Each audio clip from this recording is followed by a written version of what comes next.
And part two, since I hit the wrong button, technology is us. This is a gorgeous sweet pea called watermelon. You can see the gorgeous shades. It's soft and a little brighter pink.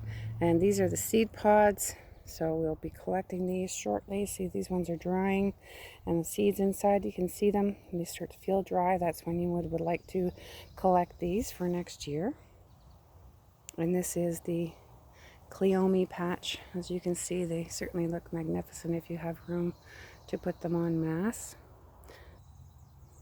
These are the velvet red cherry tomatoes, as you can see here if you can.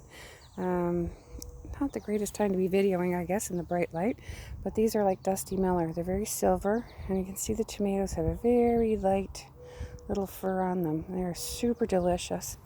Oh, wasp down here. He's liking this. So you can see I have lots of volunteers growing in here. The Verbena bonariensis and beautiful borage in here that the bees absolutely love. Brings them over to help pollinate the tomatoes as well.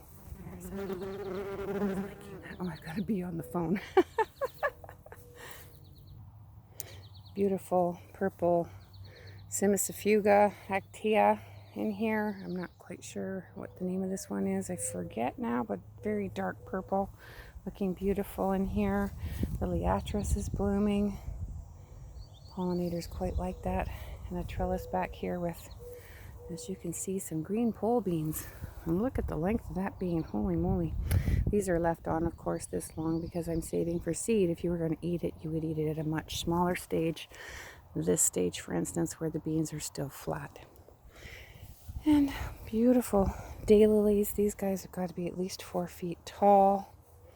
And back here I've got some lovely, lovely phlox. These are my two favorite colors together. Aren't they gorgeous?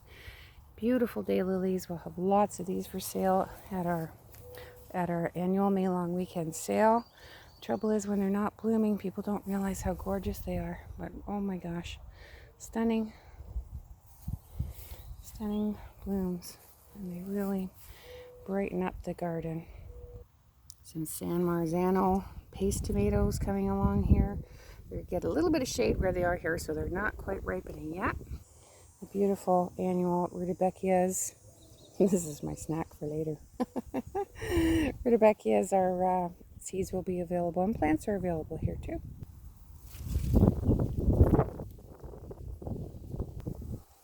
Daylilies are us.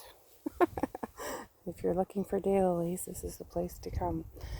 And the zucchini, there's my squash that I planted. It's a Hopi blue. And another beauty, little beauty here. Some more tomatoes. The beautiful hollyhocks. Hopefully it's not too bright so you guys can see all of these. And this is the zinnia section, looking stunning. And here's this new cosmos called Cupcake. Seems like a little cupcake wrapper all joined together. Quite an unusual little guy. And this is the elephant head amaranth. You can eat the seeds of amaranth, and you can also eat the greens. And it's starting to form its quote-unquote tusk.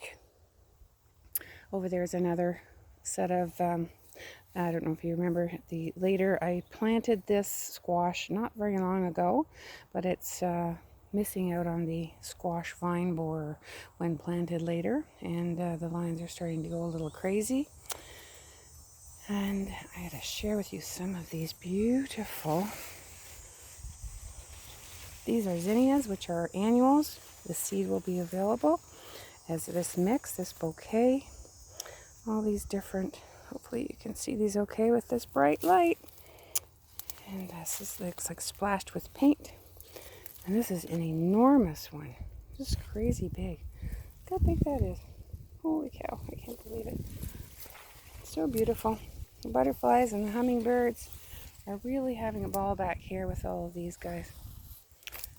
Look at this. Beauties. And some more cosmos. And these beautiful hollyhocks here. And last but not least, if you're still with me, I just want to share with you these Kelsey onions. Look at, you can see that beside the cherry tomato. I'll give you a scope for size there. They're really sizing up. Beautiful. They store well, and I'm looking forward to having seeds available for these guys soon. And the peppers are started. This is the Doe Hill pepper. Peppers are a little behind this year. The weather was a little wonky. Can you see all the peppers in here? They're very productive little guys. So these are going to be turning yellow, and they're just beginning to start turn color, and that's when you pick for seed. So happy gardening, everybody.